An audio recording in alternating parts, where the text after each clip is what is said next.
Hello friends, today we will discuss about Elizabethan age. As you know that we have started the history of English language and literature series.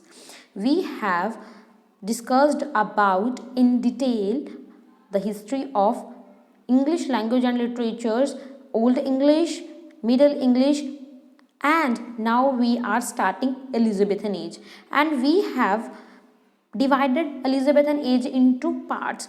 We have discussed part 1 of Elizabethan age, in which we have do the introduction of Elizabethan age.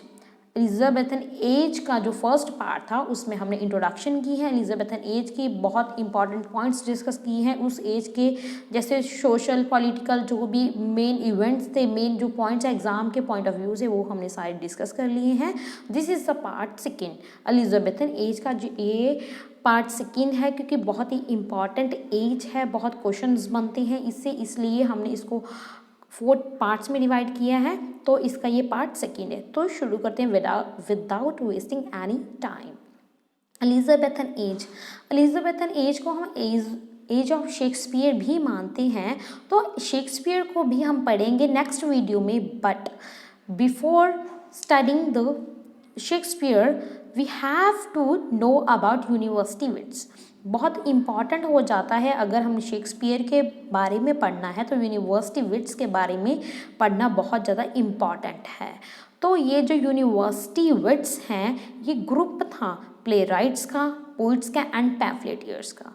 ये यानी कि educated और highly educated writers थे जिन्होंने university से education gain की थी.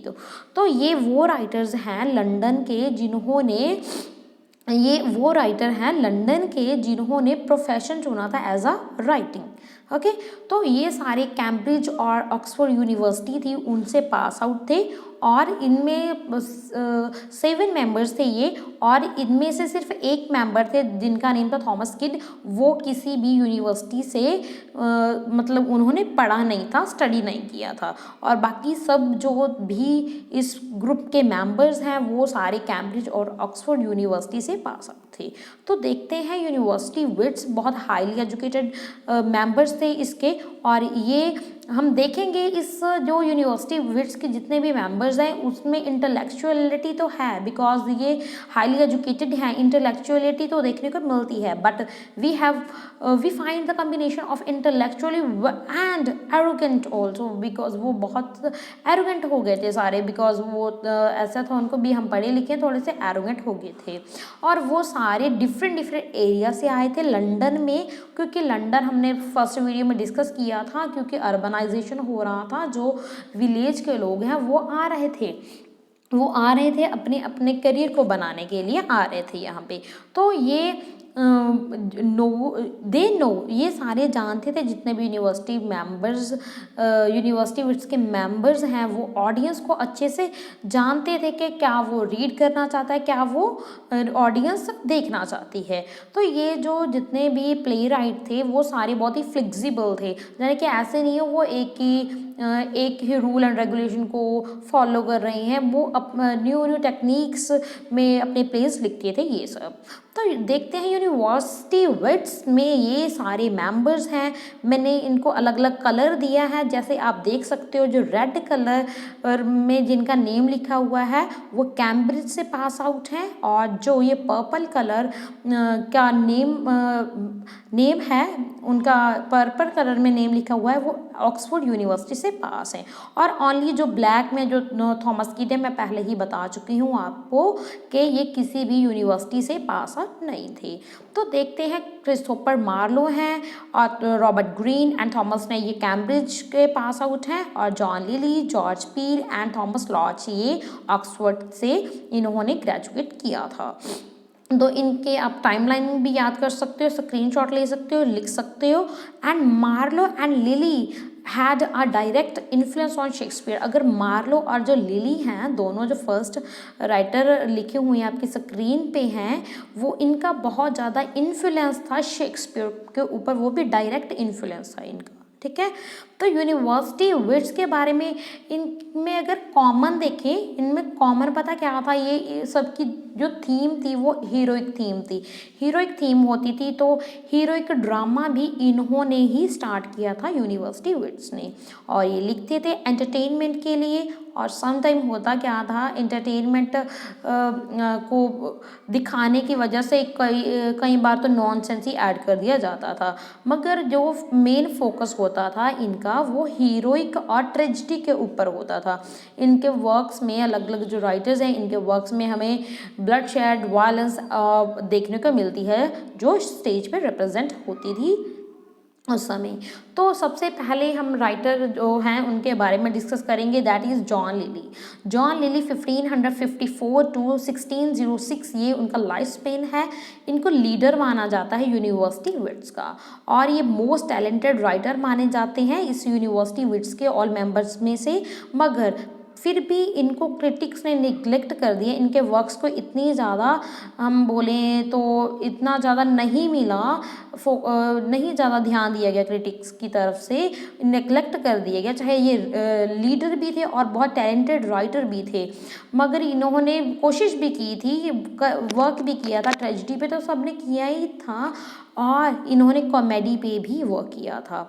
और इनके टाइम ऑफ पीरियड में ये यूनिवर्सिटी यानी कि एलिजाबेथन एज में दो टाइप के थिएटर्स होते थे। तो एक थे पब्लिक प्ले हाउस जिसमें सब जा सकते थे, कॉमन पीपल जा सकते थे, हर एक कोई जा सकता था विदाउट एनी रिस्ट्रिक्शन। और सेकंड नंबर पे जो प्ले हाउस है उसको प्राइवेट हाउस प्ले हाउसेस होते थे, और इसमें जो हायर क्लासेस लोग थे, ठीक है, जो अच्छे फाइनेंशियली तौर पे अच्छे थे, रॉयल क्लासेस थी, वही जा सकती थी, कॉमन पीपल का जाना अलाउ नहीं था। और जो जॉन लिली थे वो सिर्फ प्राइवेट प्ले हाउस में ही अपने प्लेस को परफॉर्म करते थे, इसलिए ये भी वजह हो सकती है कि इतना कॉमन पीपल नहीं उनको मतलब उनके एक्सेस में नहीं थे उनके प्लेस, इसीलिए भी उनकी तरफ इतना ध्यान नहीं दिया गया और इतने ज़्यादा पॉपुलर नहीं है। ओके, तो स्टार्टिंग में अगर देखें, स्टार्टिंग में शेक्सपियर ने एज इट एज जैसे लिली के प्लेज हैं वैसे लिखने की कोशिश की है, वैसे लिखे हैं। तो undeniably Shakespeare's first master is John Lyly. Hudson है जो हडसन ने इनके लिए एक ये उनकी स्टेटमेंट है, वो बोल रहे हैं भी हम डिनाई नहीं कर सकते कि शेक्सपियर के जो फर्स्ट मास्टर हैं वो जॉन लिली हैं, बट मगर उनको इतना भी टैलेंटेड होने की वजह से भी उनको पॉवर्टी में मरना पड़ा, गरीबी में मरना पड़ा, क्योंकि जो क्वीन एलिजाबेथ थी उन्होंने उनको नेग्लेक्ट किया। नेग्लेक्ट क्यों किया उसके भी बहुत से कारण हो सकते हैं, इसका कोई भी हमें इंफॉर्मेशन नहीं मिलती, मगर उनका जो लास्ट प्ले है वो 1590 को परफॉर्म होता है और 1607 में उनकी डेथ हो जाती है, यानी कि अपनी 16-17 साल यानी कि बहुत अच्छा वर्क प्रोड्यूस कर सकते थे, मगर उन्होंने नहीं प्रोड्यूस किया, बंद कर दिया था। जाने कि ये not so famous although good writer, मगर इतने फेमस नहीं थे जितने वो गुड राइटर थे, और उन्होंने अपने लास्ट टाइम में लिखना ही छोड़ दिया था जॉन लिली ने। तो नेक्स्ट राइटर के ऊपर जाते हैं, यूनिवर्सिटी विट्स के मेंबर हैं जॉर्ज पील, जो 1556 टू 1596 ये उनका लाइफ स्पेन है। और ये अपने प्लेज में जॉर्ज पील अपने प्लेज में लंदन लाइफ को रिप्रेजेंट करते थे, और इनके प्लेज में हमें पैट्रियोटिज्म भी देखने को मिलेगी, देशभक्ति की भावना भी देखने को मिलती है, वो भी रिप्रेजेंट की है इन्होंने अपने प्लेज में। और इन्होंने ब्लैंक वर्स डेवलप किया है अपने वर्क्स में, और इनका वर्क है अरेंजमेंट ऑफ पेरिस। इस वर्क में वो बहुत चापलूसी करते हैं क्वीन एलिजाबेथ की, बहुत प्रेज करते हैं क्वीन एलिजाबेथ की। तो इवन अगर प्रेजेंट टाइम में भी देखा जाए तो ये जो प्ले है अरेंजमेंट ऑफ पेरिस, ये आज भी परफॉर्म किया जाता है बहुत सी यूनिवर्सिटीज़ में एंड बहुत से प्ले हाउस में। ये जो अरेंजमेंट ऑफ पेरिस है, जो जॉर्ज पील का एक प्ले है जिसमें उन्होंने फ्लिटरिंग की है, प्रेज की है क्वीन एलिजाबेथ की, वो आज भी परफॉर्म होता है। देन उनका और प्ले है ओल्ड वाइज टेल। ये ओल्ड वाइज टेल जो जॉर्ज पील का वर्क है, इसी वर्क को तोड़ मरोड़ कर थोड़ा सा इसमें और चेंजेस कर शेक्सपियर ने अपना प्ले लिखा, that is known as the Winter's Tale. The Winter's Tale old wives tale से ही इन्फ्लुएंस होकर लिखा था शेक्सपियर ने। तो ओल्ड वाइज टेल में क्या है, is said to have been inspired the Winter's Tale which was written by Shakespeare. मैं बता ही चुकी हूँ।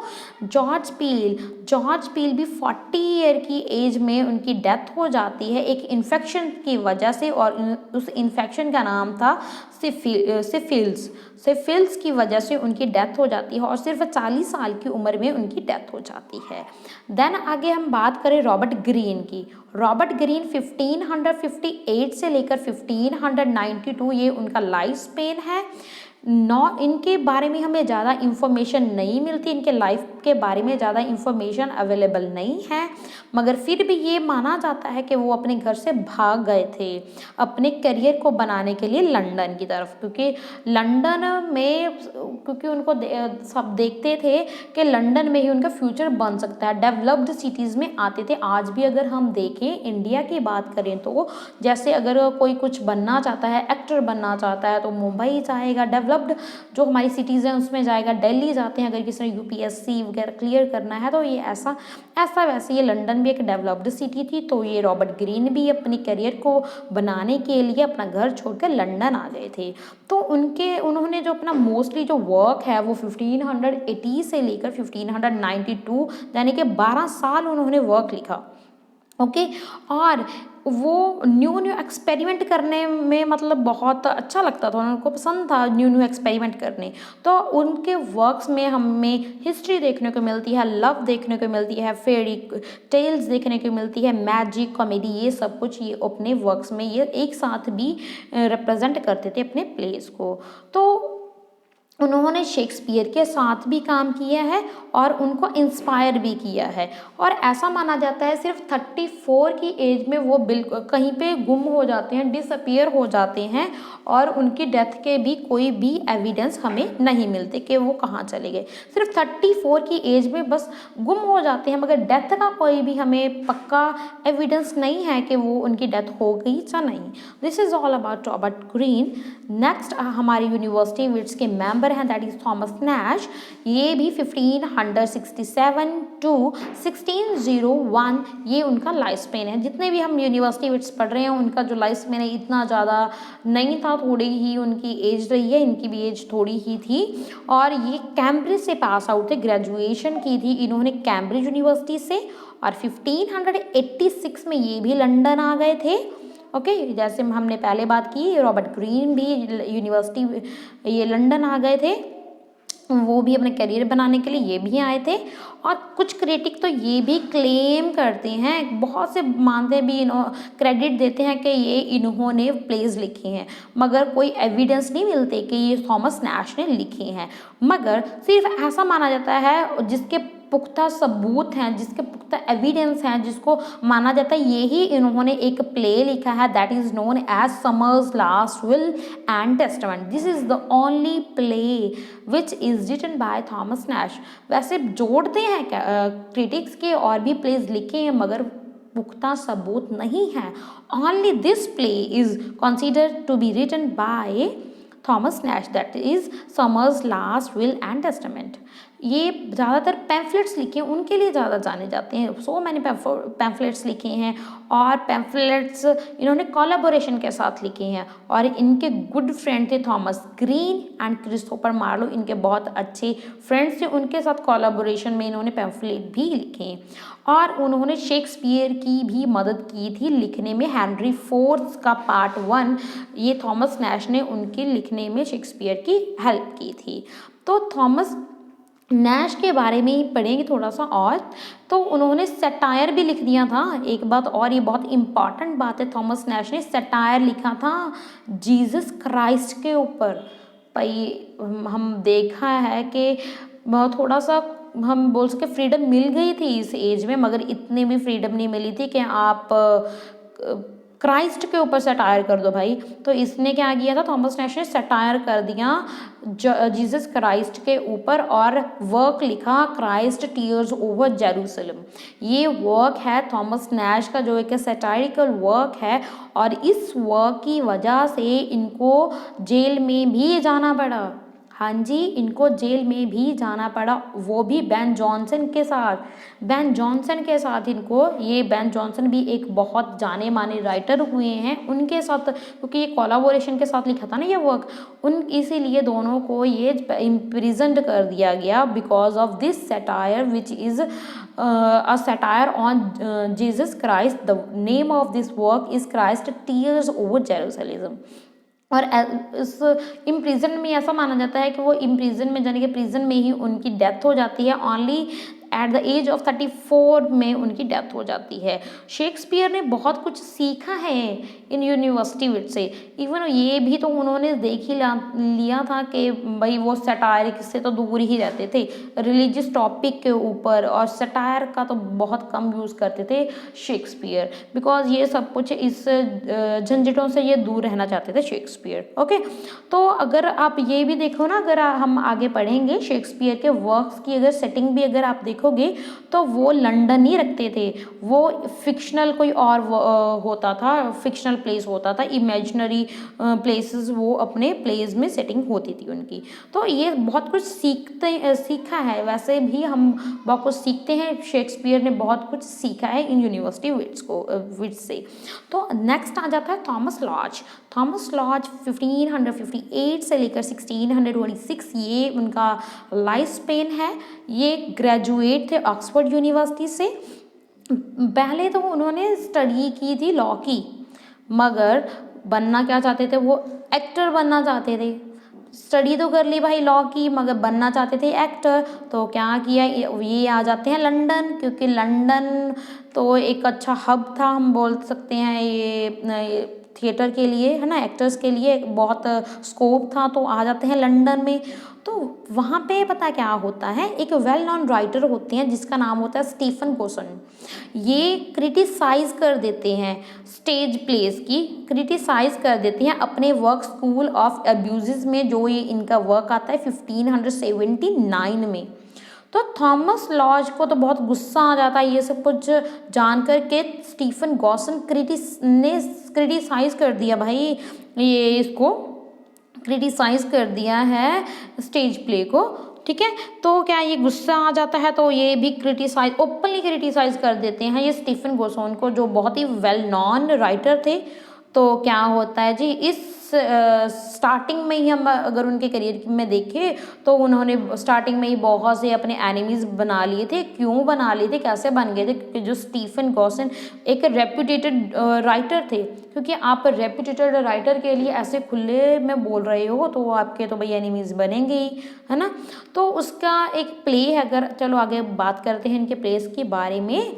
तो रोजालिंड इनका वर्क है, रोजालिंड यूफीज गोल्डन लेचीज, ये फुल टाइटल है, रोजालिंड का शॉर्ट टाइटल है।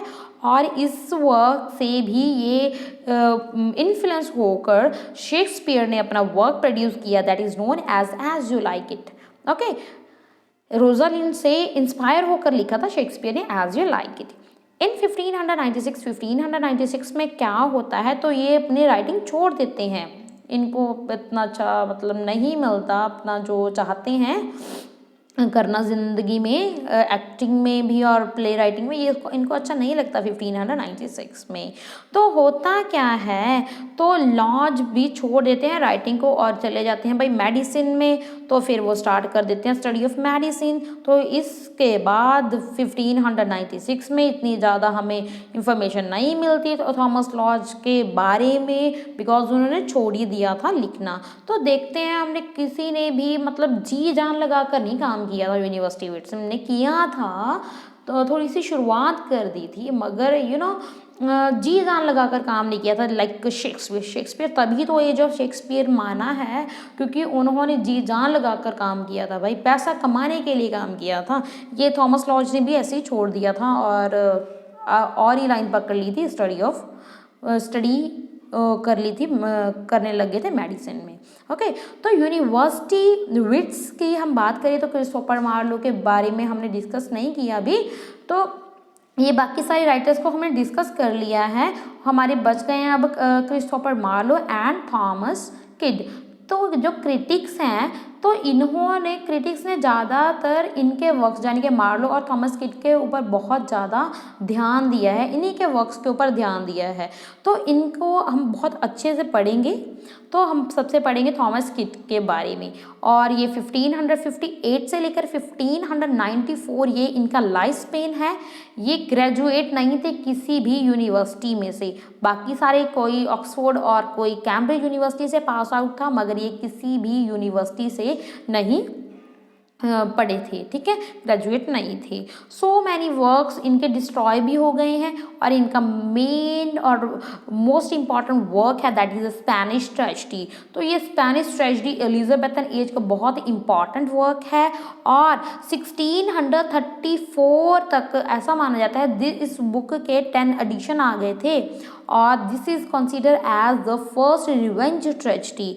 और इस वर्क को बहुत पॉपुलैरिटी मिली क्योंकि ये फर्स्ट रिवेंज ट्रेजेडी भी थी, और क्योंकि इसको देखने के बाद हुआ क्या, जो ऑडियंस थी वो थ्रिलर उन्होंने फील किया। वो बहुत इस वर्क में हमें ट्विस्ट एंड टर्न्स देखने को मिलते हैं इस प्ले में।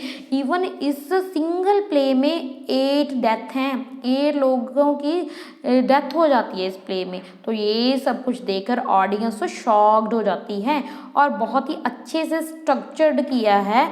और ऐसा इस प्ले को बोला जाता है it was structured in a way that was a play with in a play. तो इस प्ले को play with in a play यानी कि एक स्टोरी के अंदर और स्टोरी भी चल रही है, इस टाइप का भी ये एक प्ले है, ओके। और इस वर्क को सुप्रीम कंट्रीब्यूशन माना जाता है The Spanish Tragedy that is a work by Thomas Kyd. इस वर्क को सुप्रीम कंट्रीब्यूशन माना जाता है entire Elizabethan wits put together prior to Shakespeare, okay. तो इसकी भी एज ऑफ 36 में डेथ हो जाती है थॉमस किड की। तो देन आ जाते हैं हम क्रिस्टोफर मार्लो के ऊपर, ठीक है। क्रिस्टोफर मार्लो के बारे में डिस्कस करेंगे। 1564 टू 1593 ये इनका लाइफ स्पेन है। तो ऐसा माना जाता है ये सेम ईयर इनका बर्थ हुआ जब शेक्सपियर का बर्थ हुआ था, सेम ईयर इनका भी बर्थ हुआ, और इनका बर्थ कैंटरबरी में हुआ, और इन्होंने कैम्ब्रिज में एजुकेशन गेन की, स्टडी की, कैम्ब्रिज यूनिवर्सिटी से पास आउट थे। तो ये भी लंदन में आए थे अपना करियर बनाने के लिए थिएटर में, और इन्होंने एज अ स्पाई भी काम किया था, जासूसी का भी काम किया था। ये इन्होंने बहुत ट्रैवलिंग की थी, और ट्रैवलिंग की वजह से हम इनके वर्क्स में बहुत कुछ देखने को मिलता है, क्योंकि बहुत डिफरेंस होता है ना, जो बहुत लोगों को हम मिलते हैं ट्रैवल करके, तो अलग अलग एक्सपीरियंस होते हैं, अलग अलग लोगों को मिलते हैं, तो ये ऐसा न्यू न्यू हमें एक्सपीरियंसेस होते हैं। ये सब कुछ भी वो अपने राइटिंग में डाल देता है राइटर, क्योंकि खुद एक्सपीरियंस ले चुके हैं वो इतने लोगों का, नए नए लोगों का, ओके। तो ये होता क्या है, ये मार्लो हैं, तो ये सिर्फ ट्रेजेडी लिखते थे, इन्होंने सिर्फ ट्रेजेडी पे वर्क किया है। तो अपने इनके प्ले में हमें मेन जो थीम है वो मिलती है एथेनिज्म और इमॉर्टैलिटी। एथेनिज्म नास्तिकता दिखाते हैं, भगवान में विश्वास नहीं रखते, इमॉर्टैलिटी दिखाते हैं अपने वर्क्स में ये, ओके। तो डेथ अनफॉर्चुनेट हो जाती है, तो इनका अनफॉर्चुनेट डेथ कैसे, इनका तो भाई मर्डर कर दिया जाता है क्रिस्टोफर मार्लो का। ओनली 29 एज में इनका मर्डर कर दिया जाता है, इसको मार दिया जाता है, इसको मरवा दिया जाता है। तो इस मर्डर की वजह से, इनके मर्डर के वजह से होता क्या है, मार्लो के मर्डर की वजह से जितने भी और यूनिवर्सिटी विट्स के मेंबर्स होते हैं वो भी ऑलमोस्ट सारे अपना जो वर्क है प्रोड्यूस करना बंद कर देते हैं। सिर्फ थॉमस नैश ही लिखते रहते हैं, और बाकी सारे अपना जो वर्क है वो लिखना बंद कर देते हैं, ओके। क्रिस्टोफर मार्लो ने सिर्फ अपने राइटिंग को सिर्फ 5 साल दिए हैं, और इन्होंने 5 सालों में ही लिखकर बहुत हाई रैंक अचीव कर लिया है, और इसीलिए उनको शेक्सपियर के साथ भी कंपेयर किया जाता है। उनके फेमस वर्क हैं Tamburlaine, Jew of Malta, Edward second, Doctor Faustus, बहुत बहुत इंपॉर्टेंट है वर्क्स। तो एडवर्ड सेकंड इनका जो वर्क है, इस वर्क में उन्होंने होमोसेक्सुअलिटी दिखाई है। First time homosexuality Christopher Marlowe ने अपने इस वर्क में दिखाई थी, एडवर्ड सेकंड में। डॉक्टर फॉस्टस भी एक बहुत इम्पॉर्टेंट और बहुत अच्छा प्ले है क्रिस्टोफर मार्लो का। इस जो डॉक्टर फॉस्टस है, जो मेन हीरो है, इसको फर्स्ट ट्रेजिक हीरो कंसीडर किया जाता है। देन आ जाता है टम्बरलेन, ये बहुत हिट प्ले गया था, बहुत इसने अर्न किया था, इस प्ले ने बहुत पैसा कमाया था। और इस प्ले के हिट होने की वजह से पता हुआ क्या, तो जो लंदन के और लोग हैं तो वो भी समझ गए थे कि भाई हाँ जी, जो लंदन के स्टेज में कमाई है, बहुत पॉपुलर कर दिया था लंदन के स्टेज को। तो इस प्ले की सक्सेस की वजह से ही रियलाइज़ किया था कि लंदन के स्टेज पे भी कमर्शियल पोटेंशियल है, बहुत अच्छा पैसा कमाया जा सकता है।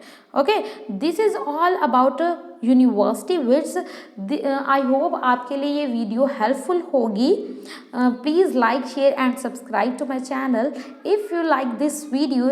Also share this video and wait for the next part in which we will discuss about Shakespeare. Thanks for listening me. God bless you and best of luck for your exam.